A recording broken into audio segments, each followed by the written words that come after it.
Hey, welcome back to Faith, Frauds, and Falsehoods, where we explore various cults and religions of the world. Tonight, we're continuing our discussion about Scientology. Don't forget to like, comment, and subscribe to help us find others, or help others find us. There we go. I mean, maybe we'll find some others at the same time.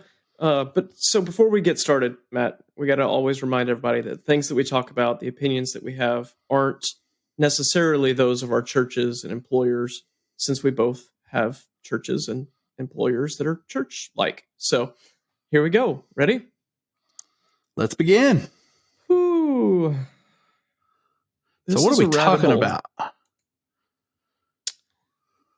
So the teachings of Scientology is where we are this week. We try to break these into 4 episodes: history, teachings, social issues, and a response. But the teachings, man, there's a lot of them. We might have 5 episodes this month. I might have to split this because there's a lot that we have to cover. Well, I don't know how much of the notes that you've actually read versus just looked at. There's a lot out there. Something important I think we got to start just in the beginning is noting that a lot of these cults we've looked at are at least based on Christianity. Mm-hmm. They at least start from there. Yep. They get pretty far off sometimes, but they at least start from that point.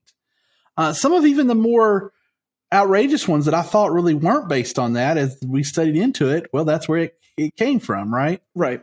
Yeah. However, Scientology doesn't fit that mold. It was created by a sci-fi writer. Yep. What's that word you used the other day? Prolific sci-fi writer who's written hundreds and probably definitely thousands of sci-fi stories. Right. He's put a lot of process into coming up with this stuff. Very creative individual. Mm-hmm. Yep. And he developed this over time. Yeah. We were discussing that, right? Just because that's something that we should definitely point out is the doctrines, right, of Scientology have changed over time, right? Not necessarily the specific dogmas, right? We had that episode back in just the podcast days. We probably should do another one of those where we explain the difference in dogma, doctrine, and theology. But, the dogmas, the things that you should believe, right, have really stayed the same, right? It's just a matter of how they've gone about teaching it, right? That's the doctrines, right? How things are taught. That's changed and evolved, morphed over time as Hubbard spent time doing his research and thinking through things and writing some more novels and coming up with new ideas and progressing in that way. So a lot of the teachings and things that we've identified, right, all of the reading that I did is fairly recent. Some of the policy letters that we'll talk about were from the 60s and 70s, but they often came with more notes after that were added on and improving upon the older stuff. Yeah, and we should mention that he always kind of sold this story that he was doing research. Mm-hmm. This knowledge was given to him. He didn't say it was given to him by a particular spirit necessarily, although sometimes he did reference a guardian angel. But that he was doing research and discovering these things. He always tried to turn into some sort of scientific type terminology. Right. He was doing research, and he was constantly through this. And this was a very constant thing throughout his time, starting with Dianetics and into Scientology, that it was all about what he discovered through research. And we'll just mention here, we mentioned it last episode, but just keep this in context. Hubbard actually passed away in 1986. Mm-hmm. And as far as I understand, since he's passed away, there's been no addition to the teachings. There have been some more published that was written before he died. Right. As they had lots of letters. And you mentioned last episode about the Church Scientology keeps a record of everything he's ever written. Very detailed. Yep. Like handwritten notes go out in documentation and things like that, right? And they have said they don't necessarily give everything out to the public or publish mm-hmm. everything. So everything we're talking about is stuff you've been able to access that's been published. Some of it was not published. Some of it came from where? Depends on where you consider things to be published. Because the church publishes like books and things on these different things. Yeah. But where did the other information come from? Oh, the great WikiLeaks, right? They're still around, believe it or not. You don't hear about WikiLeaks near as much as you used to. Freedom. Right? The operating Thetan levels training materials or whatever had been leaked several years ago and in the 90s, picked up by WikiLeaks. And WikiLeaks has published them and have been fighting lawsuits ever since. And the church teaches that they've never said this information was completely false. Right. I think they've claimed some things were possibly false. They're not above lying. It's part of their religion to be able to lie. Mm-hmm. But they teach internally that if you learn the OT levels out of order, you will die. Right. You'll lose your life and go mad. And so they intentionally don't let their own people do this. Plus, they sell this information for really a lot of money. Yeah, I heard one guy talking about just to get to OT3, which is where they talk about some of the more interesting tidbits of knowledge. And you're clear after OT3. Would cost, $250,000 of donations and buying materials for auditing and everything else. It was insanely expensive just to get to that. And there's 7 or 9 OT levels. So you're talking about spending almost $2 million just to be spiritually enlightened. Yeah. Mm-hmm. We should start a cult, Matt. Get people to pay us $250,000 just to... What are the 3 principles we work by? I know. Legal, ethical, and moral. That's why we're doing this. Can't do any of those things if we start a cult. So that's right. All right. So where do we begin? I sat down and kind of looked at Wayne Grudem's systematic theology for Christianity. I don't know if you ever used Grudem.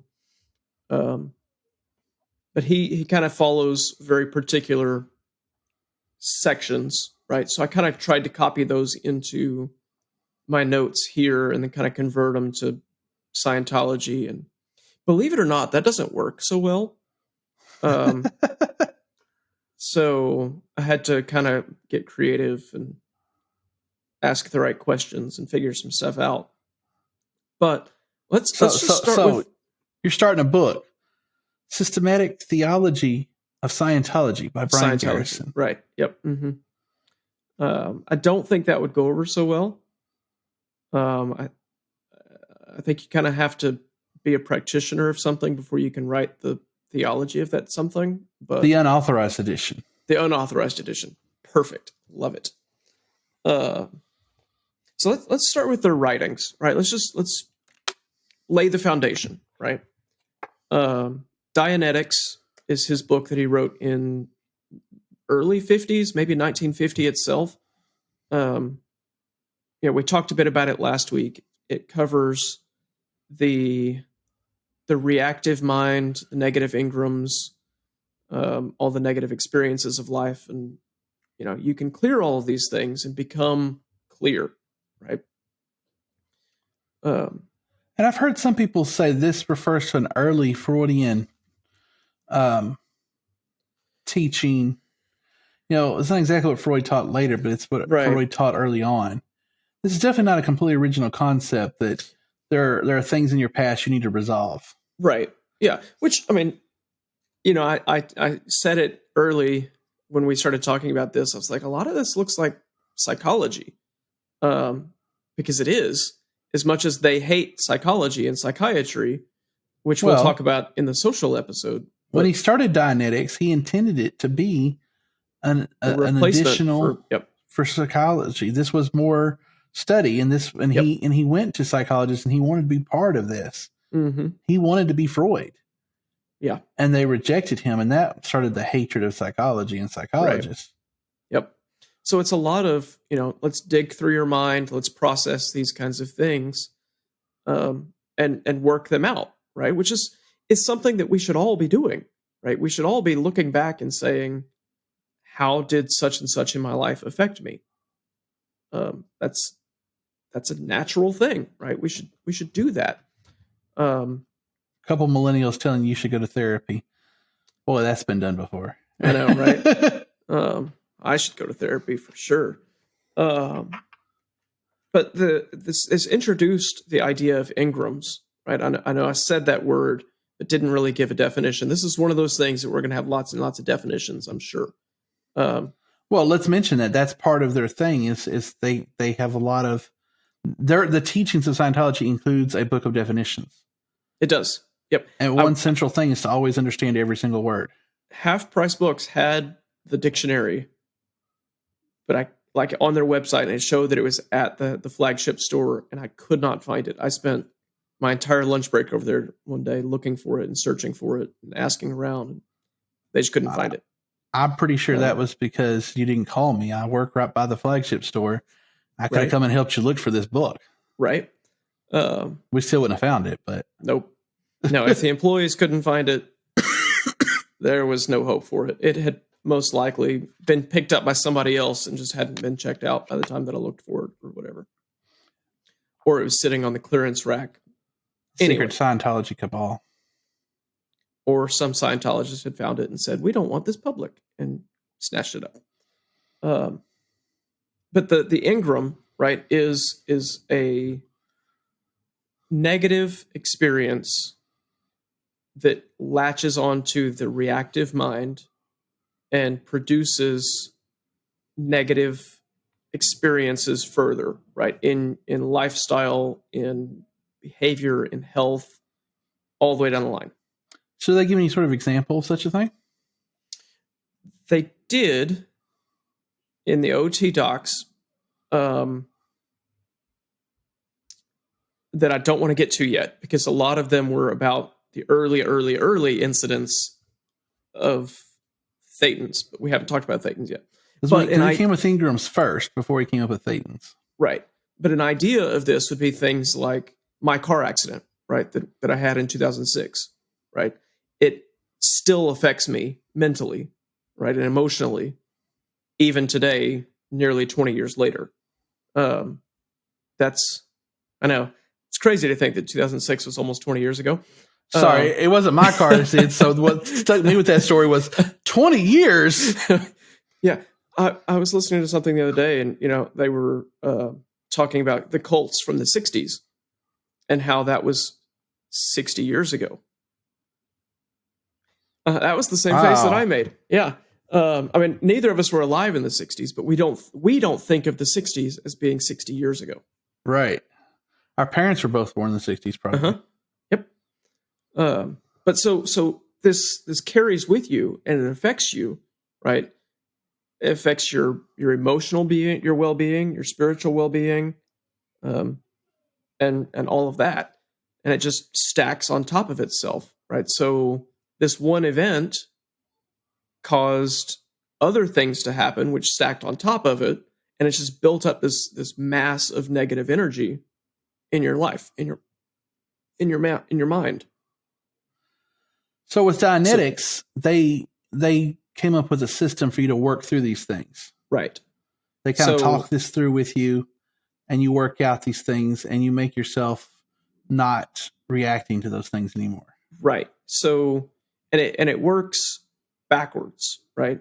The goal is to figure out what the first incident was, right?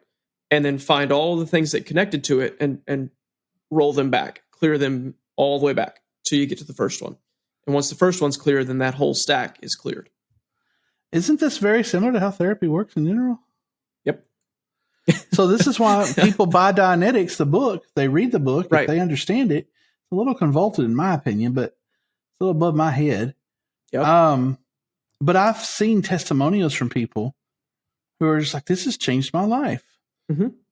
And I will say part of the reason they extract so much money from people is that they only accept people who they can extract those money from. Right. There are no poor Scientologists.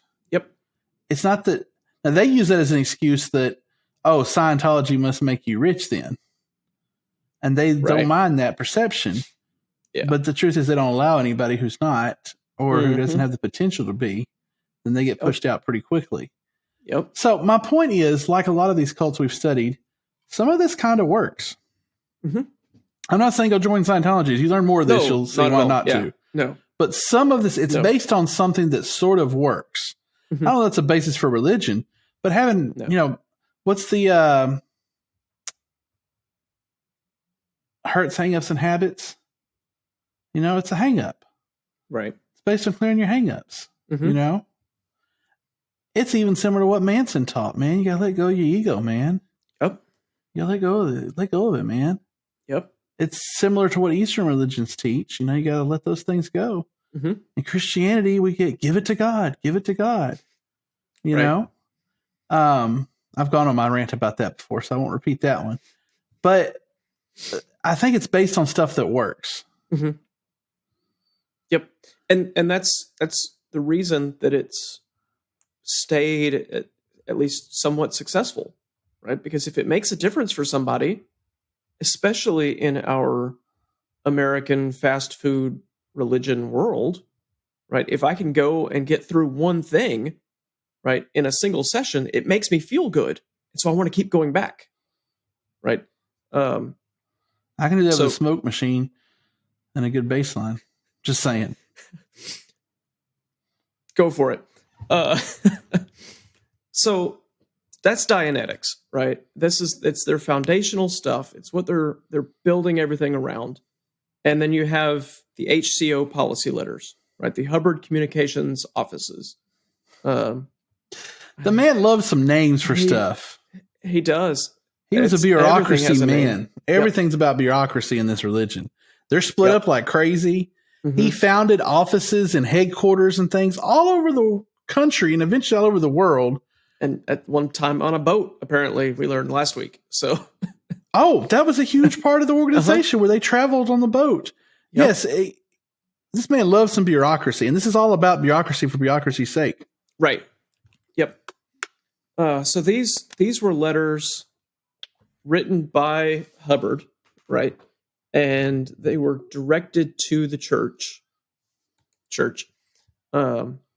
with the intent of addressing needs, policies, planning, procedures.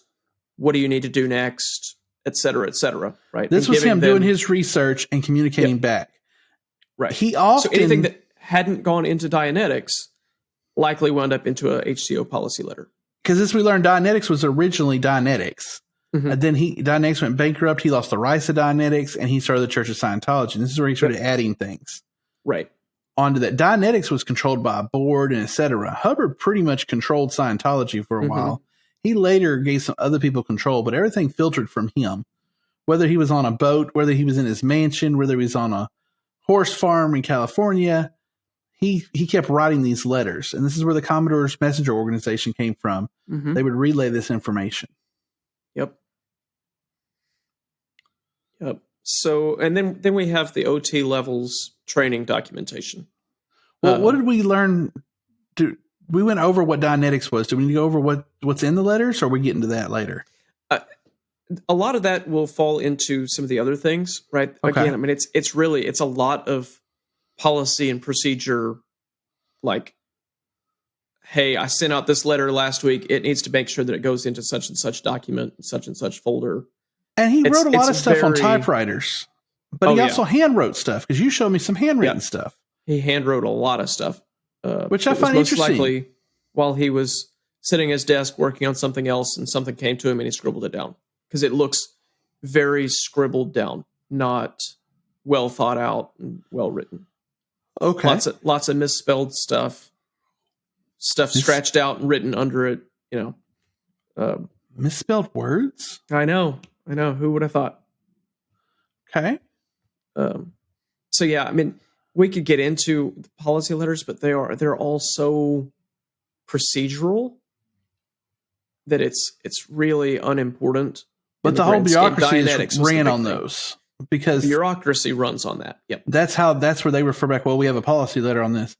So then you go to the OT levels, and the OT levels was his later stuff. Mm-hmm. Some of the OT levels weren't even released until after he died. This is what he was working on. Not only were they not released after he died, it's theorized that some of the later ones maybe weren't actually him. Mm. And there were talks about there may be additional levels that have never been released yet. And the current head of Scientology, David Miscavige, would be in charge of whether or not those get released. Right. I hadn't heard that there may be more. Yes. That'd sure be interesting. And he's the only one who has access to those. Right. Matter of fact, what's the highest OT level? The highest one in the documents that I had was 9, if I remember right. 9 or 13. 9? Is 9 out to anybody? I think they only sell up to OT 7. I don't know if it's on sale, but I have it. Let me just look. Well, they have the Bridge to Freedom. Right. The Bridge to Total Freedom. I was trying to see what OT levels does it go to. This has 7, 8. This has 8. I was thinking that was it. It was 8.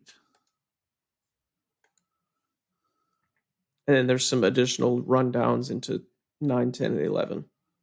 Right, but those have not all been released, if I remember right. But yeah, so there's a lot of stuff out there on those. And they include the more unique teachings. Yes, so 9 and 10 is the ones that David Miscavige claims he has, but has not released. Okay. So this is where you get the early incidents that Thetans are trying to resolve.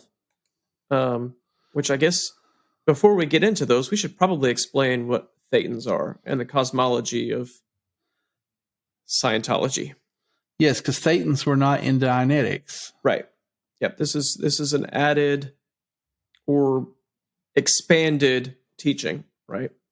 You could probably make the argument that the concept for Thetans is in Dianetics, just without the name and without the history, right, that we get from the OT levels. But the Thetan is considered the true self, right? It's a immortal spiritual being that pre-exists and is separate from the mind and body. Kind of like what we would consider a soul, right? No. Why not? Because the soul does not pre-exist. Okay. And so it'd be what, like the Eastern religions or like Hindus would consider a soul. Goes from body to body. Right. Yeah. That there's reincarnation, past lives, all of that. Yes. Okay. And not necessarily human reincarnation. In this case, correct. It's not limited to human reincarnation. Okay. Just like in the East, right? It's not limited there either. Some Eastern religions are, but some are not. Right. But in some cases, right. And I'm trying not to just dive so far head first down to this hole, but in some cases you can have multiple Thetans living in the same body. Okay. And you can have clusters of Thetans living in the same body. So you can have this group of Thetans that experienced this type of thing in their past life, and so they're all together living in you. And then this group of Thetans experienced something else, and they're all living in you. And the task is clearing those individual experiences for each Thetan so that you can clear the entire cluster so that you can work towards your own Thetan to be spiritually enlightened. So one Thetan controls the body. The others are body Thetans who live on the outside of the body, right?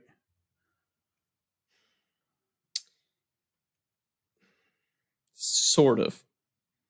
Because you got to remember, right, all Thetans, right, and all the experiences are a part of you, right? And so they thus affect your reactive mind, So even if they're not the operating thetan, right, of your body, right, they're still affecting you, and they're still affecting your behavior and your reality as it is.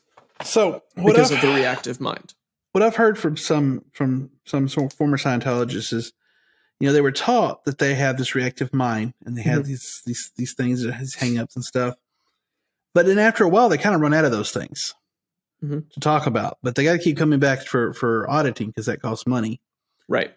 And so then they were taught, oh, well, you live past lives in other bodies, and you could have this thing from what's the word I'm looking for? Is it Ingrams? Ingrams.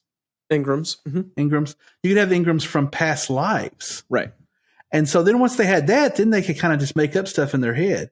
And they were almost rewarded for being more creative, for coming up with something than not, because they had to stay in session until something happened. Right. Right? Mm-hmm. And then even beyond that, you start kind of exhausting things. So then they add on, you have these other thetans. Yep. And then you add on incident 2. What's incident 2? I'm glad you asked, Matt. Incident 2, right, is the operating thetan level 3 is where you learn about it, where the leader of the Galactic Federation 30 trillion years ago, or 30 quadrillion years ago, depending on how you read his notations, froze a whole bunch of thetans, right? Shipped them to Earth. He was taking over the Galactic Federation. He became leader. He was the leader at this point, right? And he took all of these thetans and shipped them to Earth, and then placed them inside a volcano and blew it up with hydrogen bombs. Yes. And the spaceships look like World War II airplanes. That's not in the OT docs, so I don't know. I believe you, but it's in somewhere, because I've heard that description about, he described the spaceships and they look just like World War II American airplanes. Yeah. Which he found interesting. Like he entirely described possible. it on purpose. But the idea being that this 30 trillion years ago, these thetans were shipped to Earth. And so it's these thetans, right, that are still the ones living on Earth, right, through the physical bodies of us. And so they finally introduced that OT level 3 with the incident 2. And so if you start to run out of these other incidents, then you start to work back towards, hey, were you a thetan that was in the volcano that got blown up with a hydrogen bomb? Let's talk about that. Because thetans don't breed or get created again. They've always existed. They've always existed.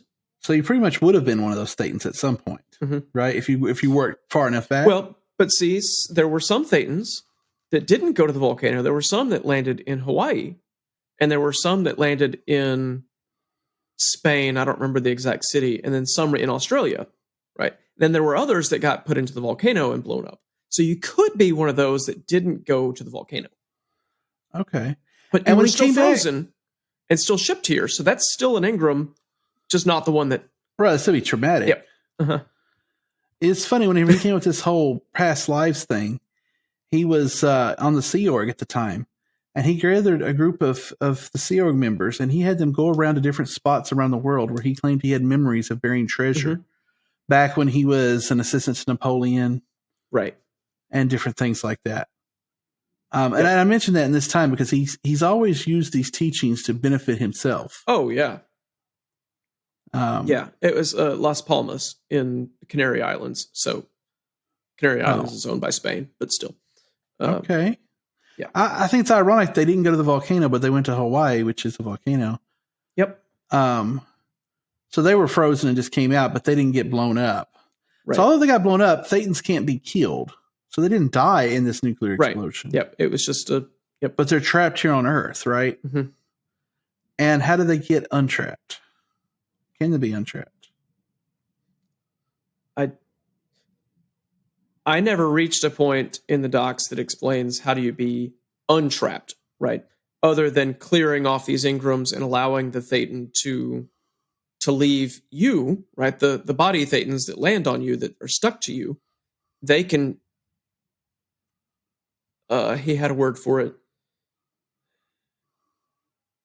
They can blow, I think it's the word that he used for it. Basically, they pop off of you and go off into the ether and likely go and land on somebody else. So what happens to the Scientologist who completes OT3? So they're considered clear, right? Really, technically, once you've reached the OT levels, you're already cleared, because you're cleared through auditing. But this is that more advanced spiritual progression. But OT3 is super important because supposedly after OT3 is when you get your powers. Right. This is when you begin to manifest the special abilities, which are, yeah, okay, kind of in this point, that you can begin to influence the world around you, the physical, material universe, through your spirituality. Wait, I think Joel told me about this. Yeah. If you name it, then you can claim it. That's right. Yep. There's a pastor in a certain city in Oklahoma, almost gave him away, but who likes to teach that you should tithe on how much you want to be making, not on how much you're actually making. So if you want $1 million a year, you give the church $100,000. Where is my checkbook? I know, right? Here we go. Got us a check right here. Let's see. Yep. Just fill this out. So that's what's happening, right? It's that I want to be in control, right? As I started working through the Grudem systematic theology idea on this, the very first one is the teachings on God. And Scientology doesn't have a teaching on God per se, right? But the way that they treat people, right? Each individual is God. Yeah. That's and this is working towards putting your powers to use, right? Or a God. Yeah. Basically. Speaking of, we'll get to another time, but I was finally contacted by somebody from the LDS Church today. Really? Yes. I referred Took them them long enough. I refer not because of the podcast, but I referred them to our podcast. It was a missionary. Yep. And they're like, "Oh, when I'm done with my mission, I'll be sure to listen to this." I know their mission's like 2 years, so I don't know what they're talking about, but okay. Yeah. They just wanted to say yes, because that's they started off with saying, "I see you love Jesus. What's your favorite Bible verse?" That's what they do. Oh. First Timothy chapter 3, verse 15. When you said, they really are gods. They believe each person's a god. It made me think about the LDS Church and their eventual thing there. So this manifests of powers thing, though. So there were people who claimed to have these powers back in the Dianetics days after getting through the stuff, and then even more in the Scientology days.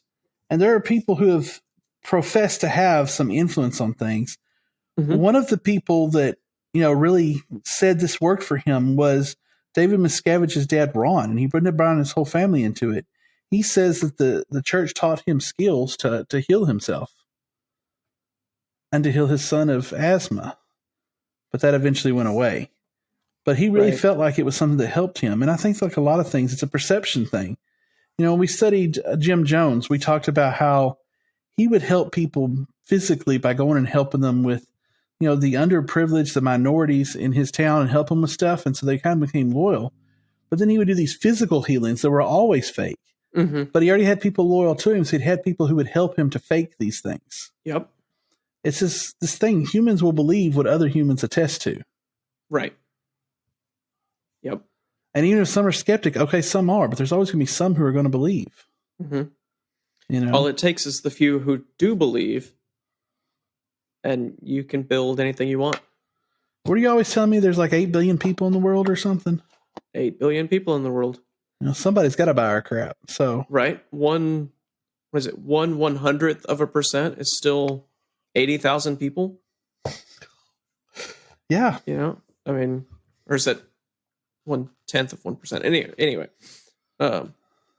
but you're still looking at a very, very small percentage wise covers a whole bunch of people. And so if we think about, well, who would believe this stuff? Well, there's some people who would. Also, let's mention, I've heard former Scientologists talk about getting to OT3 and they were shocked about what was there. Yep. I've not heard a single one talk about, and maybe it's happened, but I've not seen a testimony of anybody who left after OT3 because they were just so astonished by it. Yeah. It is so different than what was before, but they, at this time, like we mentioned, the money, they've invested, $250,000 into this or whatever. They've put in all this time, probably years worth of work to get to this level. And then they're told this. I mean, it's hard to back away from it. Right. I talked to somebody a couple of weeks ago here who's been involved in a religion their entire adult life. And now they've made some changes in their life, which makes them ineligible to be involved in that religion. Mm-hmm. And yet it's changed their entire life because that's everything they've ever known. Right. I don't think they would have necessarily willfully walked away. It's hard to do that, even if you find a flaw. Remember when we studied the covenant, the sword, and the arm of the Lord? Mm-hmm. And we studied their number 2 guy, and he talked about how things just started changing. They originally went out there, and it was this group of believers, and it really wasn't anti-biblical, but it started getting that way. But by the time it did, they were too far in over their heads. It was too far over their heads. Yep. And by the time you get to OT3, this is why they keep it such a secret. This is not something you get too quickly. You're too far in. Yep. And we should also mention, there are many private individuals who get to OT3, but say you're a school teacher and you only make $40,000 a year. Mm-hmm. Okay. And you can't afford $250,000 to get to OT3, but you start believing the Scientology stuff and you really believe it. They offer a way to pay for all your classes for free. Really? Yes. Did you know about this? I did not. That you falls more into the social issues, I would have thought. So I didn't catch it. Well, I want to bring this up here. Why people believe. So you can pay for all your classes for free if you join the Sea Org. Oh, yes. Yeah, we talked about that last week. Yep. If you join the Sea Org. If you leave the Sea Org, you owe the money, but... Right. Yeah, that puts you on a path of being, one of the authorities in the church, and it's very strict, very stringent. You just joined the priesthood. You became a monk. Yep. You became a priest. You became, I can't think of other words, but you know what I'm saying? Mm-hmm. A nun. You joined the organization. So now you don't have to worry about teaching no more. They're going to take care of you. They're going to feed you. They're going to clothe you. And they're going to give you all the Scientology training you want if you'll just go through these things. So I don't know that the majority of people are Sea Org members, but I think the majority of Sea Org members do get to the OT levels. They don't all complete them, though. Right. But that's kind of a bit of a secret, too. Mm-hmm. You have the ability to take the classes, but do you ever get the time to do it? Right. Yep. And you got to have authorization and all this. Mm-hmm. Yeah, there's a lot of paperwork that goes into the OT levels. It's like being right? Yeah, it's like being in the United States military. Mm-hmm. Oh, we offer all this free training and education. Well, that's great, but when you're in the military, you have to get approval to go take those classes, and you may or may not get approval to take those classes. Yep. Now, I'm not discouraging the military. When you get out, it's much easier because you can use your GI Bill to a certain extent. But while you're in the military, you have to get approval and assign the right place and assignments and all this.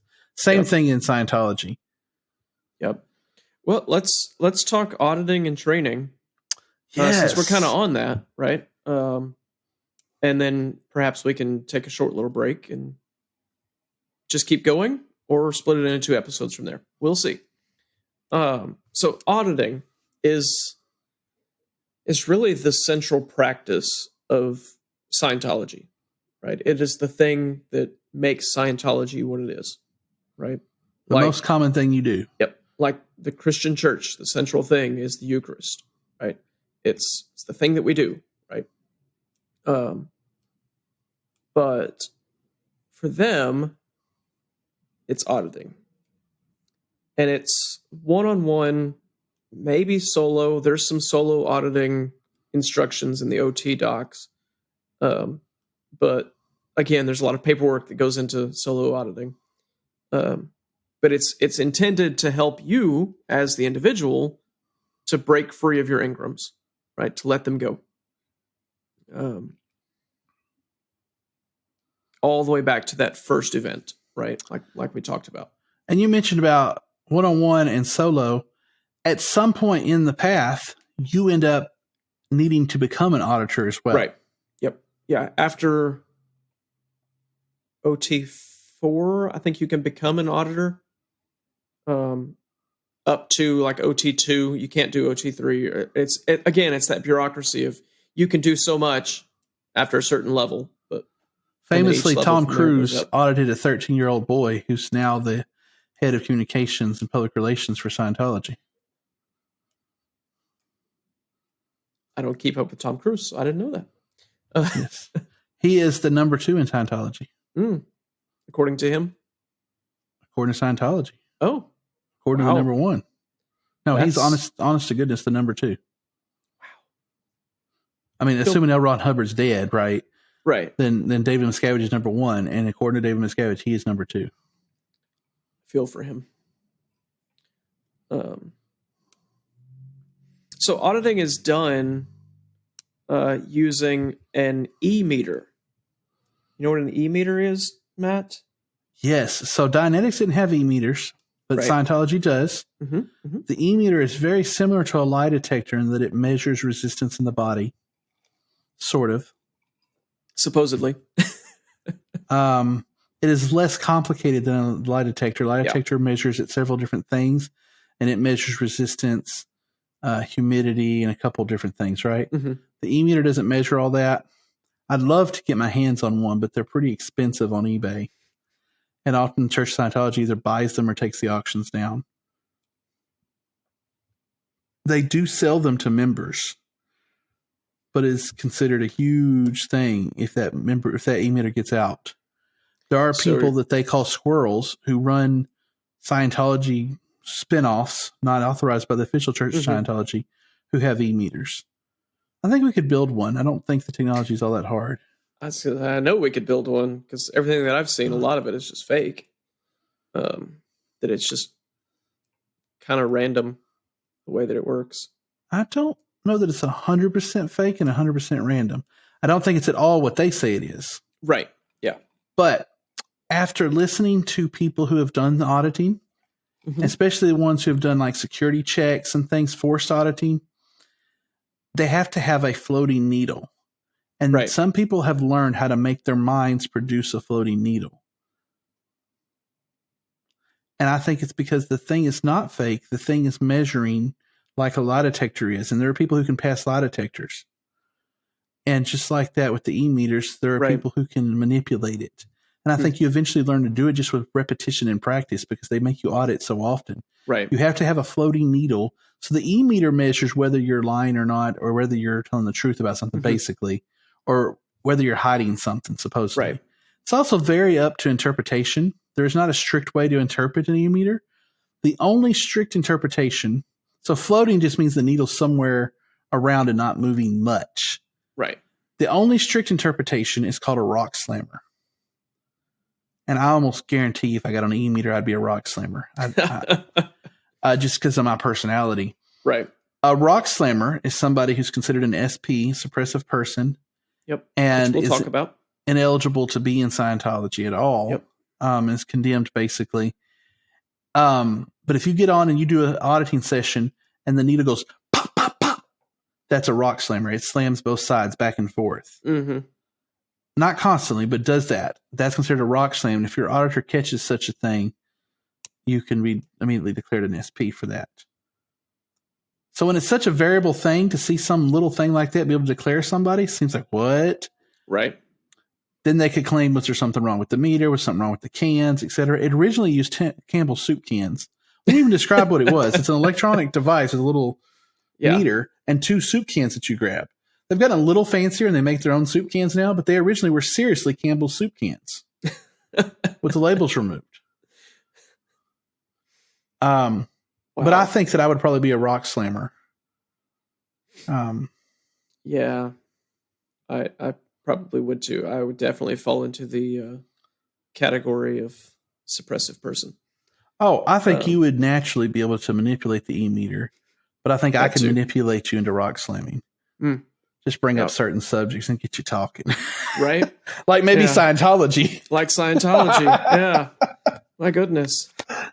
So auditing, right, leads to the state of clear, right? Clear is their kind of the equivalent, which we'll talk about in the next section, the equivalent of salvation, right? Once you've reached this point, you've reached your spiritual awakening, right?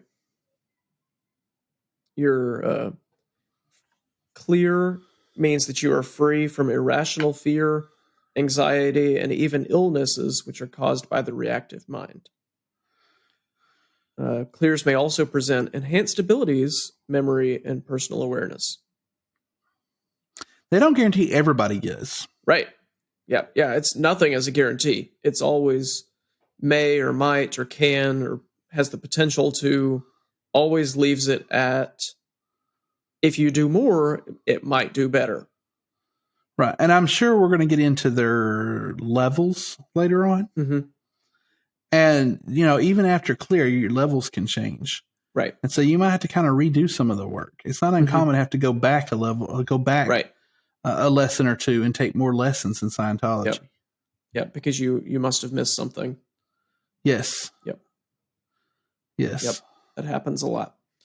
There's the gradation chart, right, that they use in auditing. Right. It's kind of that, you said it earlier, the bridge to total freedom, right? It's their spiritual progression chart where they stand within the church in their spiritual life and where they're headed, right? It's got their path going forward. And then one of the early lessons is on tone levels, how you talk and address people. And I want to bring this up before we wrap this part up real quick. Because tone levels is part of the whole, there's a myth that Scientology makes you successful. It's part of the reason they sell Scientology. Right. And one of the ways they do this is helping you work out these things in your past, but also with these tone levels. They teach you through some of their lessons how to communicate clearly with people, how to take command of a situation where you just wrestle it away from somebody, how you talk where you control the conversation. In a friendly conversation or even in a non-friendly conversation where you just approach the level where you are in charge. This is what is going to happen. This is how it is today. Thank you. Right. Without your emotions getting involved, that this is just the way it is. Mm-hmm. And you can see how some people from Scientology talk this way and they can command a whole room of people by learning to communicate well. They teach the same thing in seminary. Right. Just in a different way. Yep. While I was doing all my hand movement. Oh, yeah. That's what it is, right? And then finally, we've got the people that are considered pre-clear, right? So in our church, these would be the inquirers and the catechumens, right? Those who are working towards, being a part of the church, right? They're actively engaged. They want to be there, but they haven't quite made that step yet.